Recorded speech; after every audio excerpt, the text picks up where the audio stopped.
विक्रम साहब, मैं आपको कुछ बताना चाहती हूँ। रुक जाओ अवंतिका, मैं खुद ये बात मिस्टर आर्य को बताना चाहता हूँ। मैं आपकी कंपनी में $2 मिलियन की जगह $10 मिलियन इन्वेस्ट करना चाहता हूँ।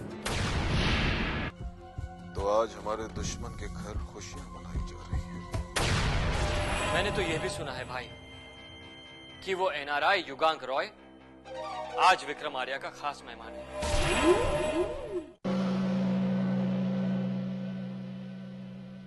तुम जल रहे हो देवराज चौधरी, तुम जल रहे हो, लेकिन तुम्हारी ये जलन न तो मेरे किसी साथी को मुझसे छीन सकती है, न मेरी खुशियों को। याद रखना इस बात को, याद रखना।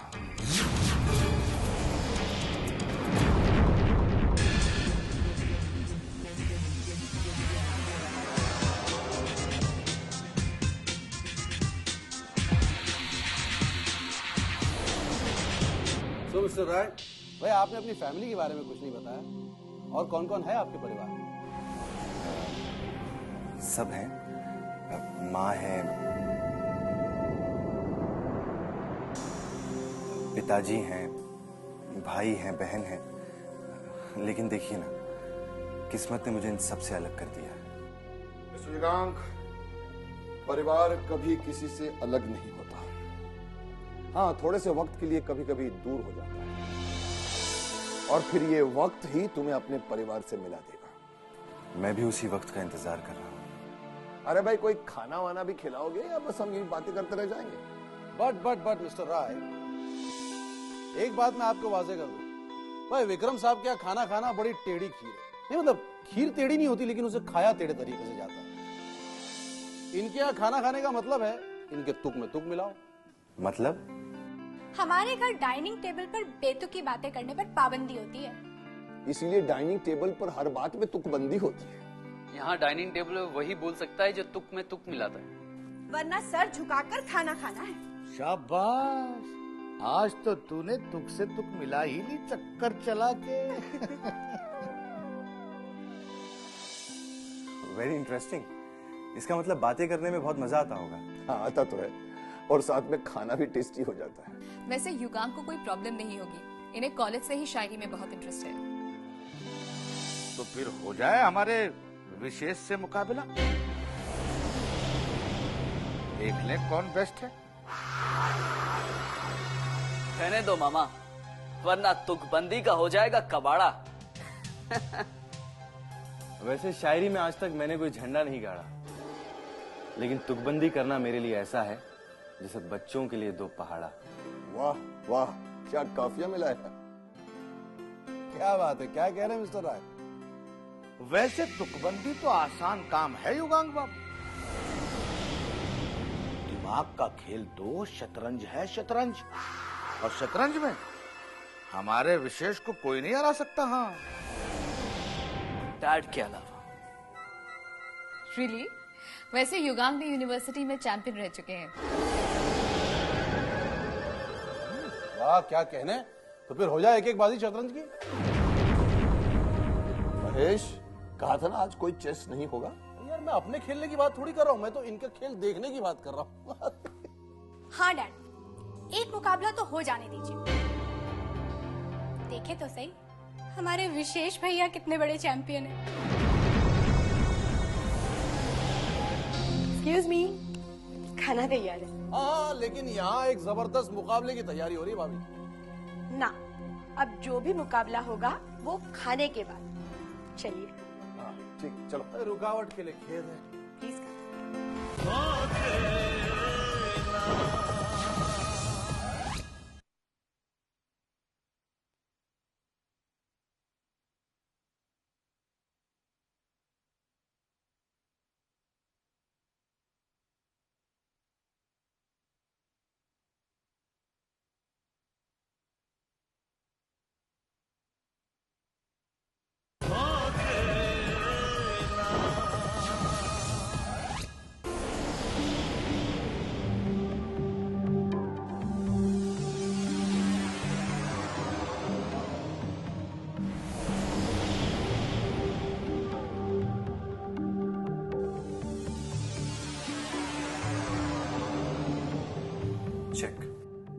आहा, क्या बात है, व्हाट एन एक्सीलेंट मूव यार विक्रम, बिल्कुल तेरी तरह चाल चल रहा है ये तो।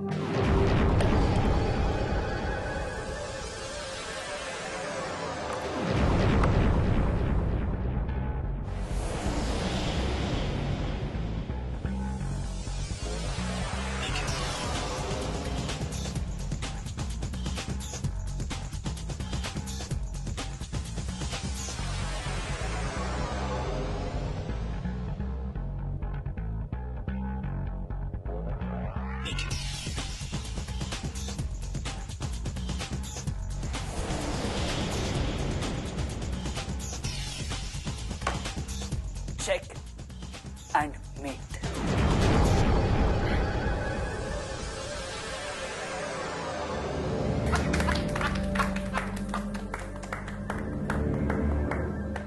Great, fantastic.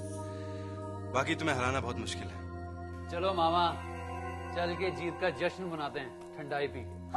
अब जीजा जी के राज में तो ठंडाई पी के जश्न मनाना पड़ेगा। चलो भांजे।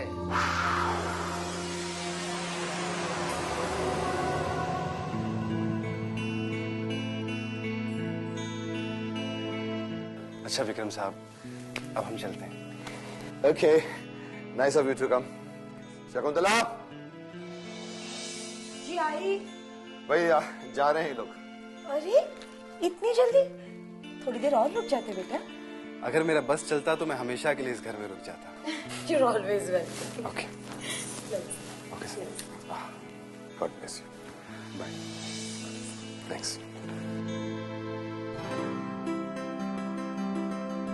अच्छा लगा।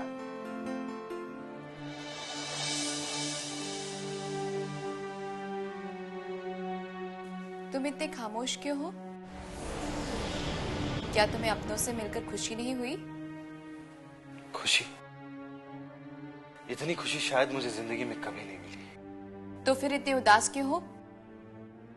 जब खुशियों से बिछड़ना पड़ता है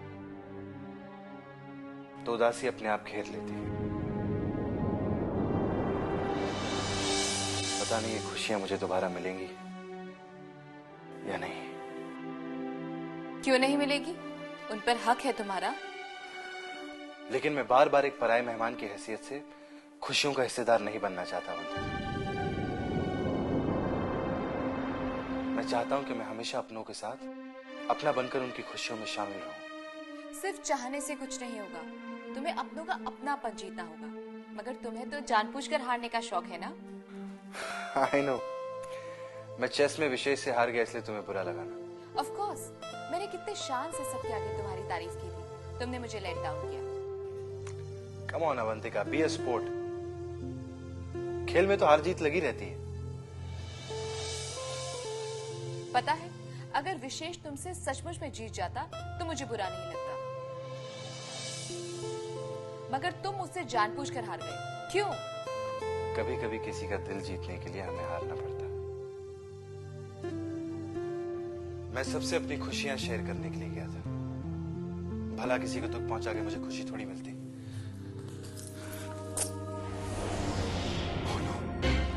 क्या हुआ? अवंतिका, मेरा पर्स कहीं गिर गया। यहीं कहीं होगा या फिर कार में होगा। अगर मेरा पर्स कहीं पार्टी में गिर गया होगा तो बहुत गड़बड़ हो जाएगी। उन्हें सब कुछ पता चल जाएगा। ऐसा क्या था उस पर्स में?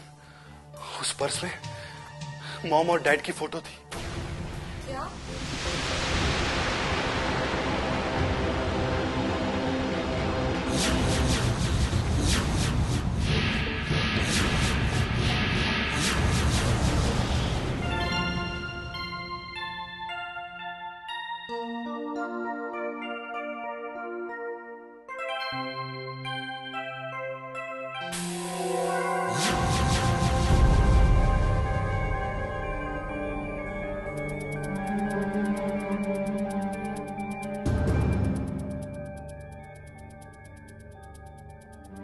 ये पर्स किसका है?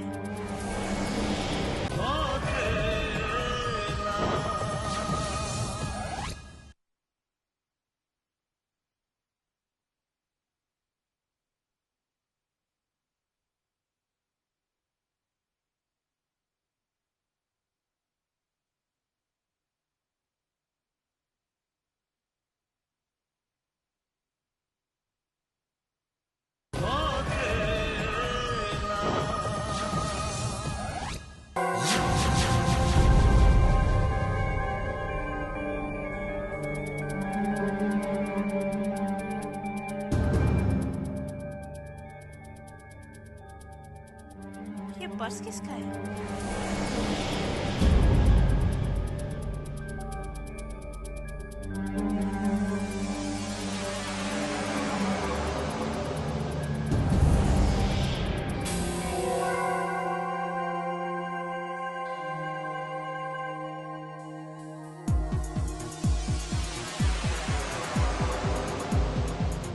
मैम, ये पर्स किसका है?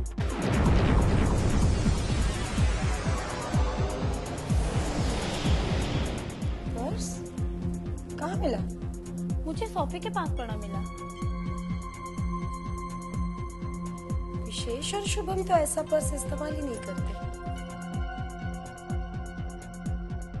महेश भाई साहब का या फिर उस युगांक का?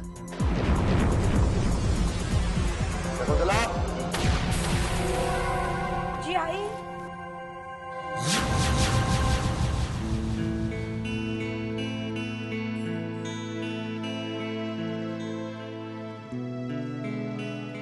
आपने मुझे बुलाया? हाँ, क्या तुम मुझसे नाराज हो? नाराज? क्यों? क्योंकि मैंने इस बार तुम्हें कोई तोहफा नहीं दिया ना। तोहफा? क्या हमें अपनी भावनाओं का इजहार करने के लिए एक दूसरे को तोहफा देने की जरूरत है? आपने जो प्यार और विश्वास मुझे दिया है ना, मेरे लिए वही काफी है। मुझे किसी और तोहफे की जरूरत नहीं है। लेकिन अगर मैं तुम्हें कोई तोहफा देता तो क्या तुम्हें खुशी नहीं होती? खुशी तो होती, मगर और तुम्हें खुश देखकर मुझे कितनी खुशी होती। लेकिन मैं अब भी बहुत खुश हूँ, इसीलिए आपको दुखी होने की कोई जरूरत नहीं है। और मुझे तोहफा देकर खुश करने की तो बिल्कुल जरूरत नहीं है। चलती हूँ। सुनो, क्या सचमुच तुम्हें तोहफे की जरूरत नहीं है? ना। तो फिर मैं इसका क्या करूं? मेरे लिए? हाँ, तुम्हारे लिए लाया था, पर तुम कह रही हो तुम्हें नहीं चाहिए, तो फिर ठीक है। मैं आप भी ना बड़े वो हो गए। इतना खूबसूरत नेकलेस आप ले आए, कब? अरे भाई, जब मेरे बर्थडे पर तुम सरप्राइज पार्टी दे सकती हो, तो क्या मैं तुम्हें सरप्राइज गिफ्ट नहीं दे सकता? इतना खूबसूरत नेकलेस आप ले आए और मुझे कैसे पता नहीं चला? पता चल जाता तो फिर सरप्राइज कैसे रहता?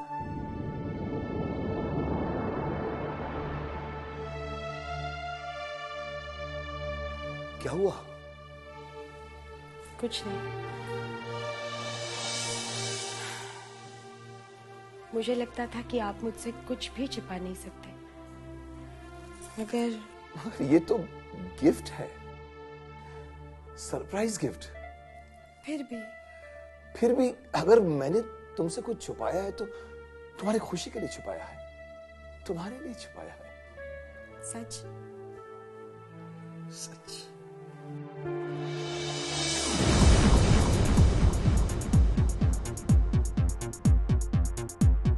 ये बटवा किसका है? बाबूजी। मेरा है। लेकिन इसमें तो बाबूजी की फोटो है। हाँ, क्योंकि मैं इन्हें अपना बाबूजी जैसा ही समझता हूँ। हम भी इन्हें हमारे बाबूजी जैसा ही समझते हैं। ये है इतने अच्छे। Thank you. अरे जी? युगांक बाबू, आप तो चले गए थे, वापस कैसे आ गए कसम से? एक्चुअली मैं अपना पर्स भूल गया था, तो लेने आ गया। अरे तो वापस आने की क्या जरूरत थी? हम नौकर के हाथ भिजवा देते कसम से। ना, मैंने सोचा खामखा आप लोगों को परेशानी होगी तो खुद ही लेने आ गया। कोई बात नहीं। Thank you. अच्छा।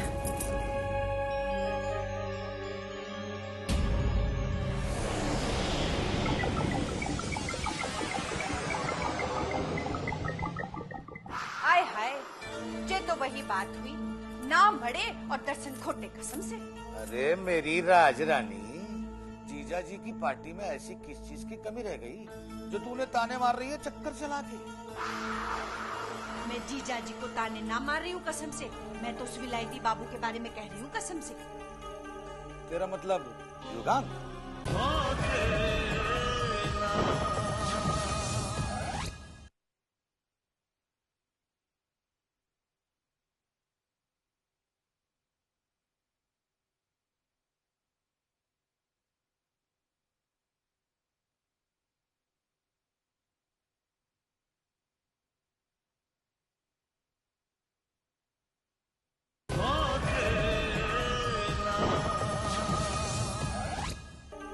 तेरा मतलब युगांक?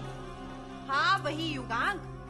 कहने को तो वो बड़ा आदमी है और अपने जीजा जी के डूबते जहाज को सहारा भी दे दिया है, पर है वो एक नंबर का हलकट कसम से। तो ऐसा हुआ क्या? हुआ क्या? होना क्या है? पार्टी में उस मुए का बटुआ गिर गया था, वो रात में बटुआ लेने आ गया। अरे बटुए के अंदर कितने रुपल्ली होगी? 4-5 हजार ना, वो हम रख लेते, वो खुद ही लेने आ गया। जे हमें फोन कर देता तो हम बटुआ उसे नहीं पहुंचा देते कसम से। अगर वो रात को ही यहाँ आया था तो बटुआ लेने नहीं आया होगा। ना ना, वो सिर्फ बटुआ लेने ही आया था कसम से। तो फिर मुझे इस बात का पता लगाना होगा कि उसके बटुए में ऐसा क्या है जो उसको लेने के लिए उसे रात को ही आना पड़ा।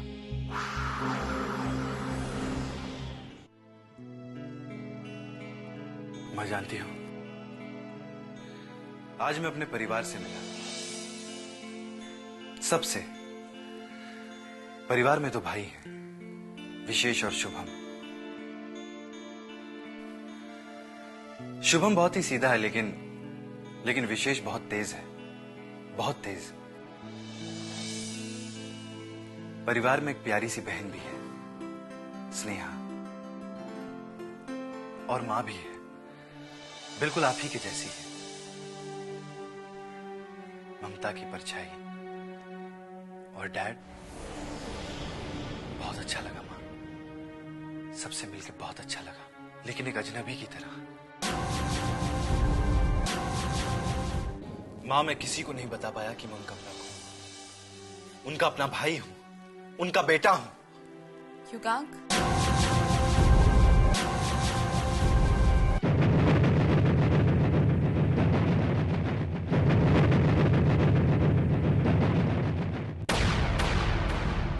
आंखों में ख्वाबों की बारात लेके, होठों पे गीतों की सौगात लेके, दिल में मोहब्बत के जज्बात ले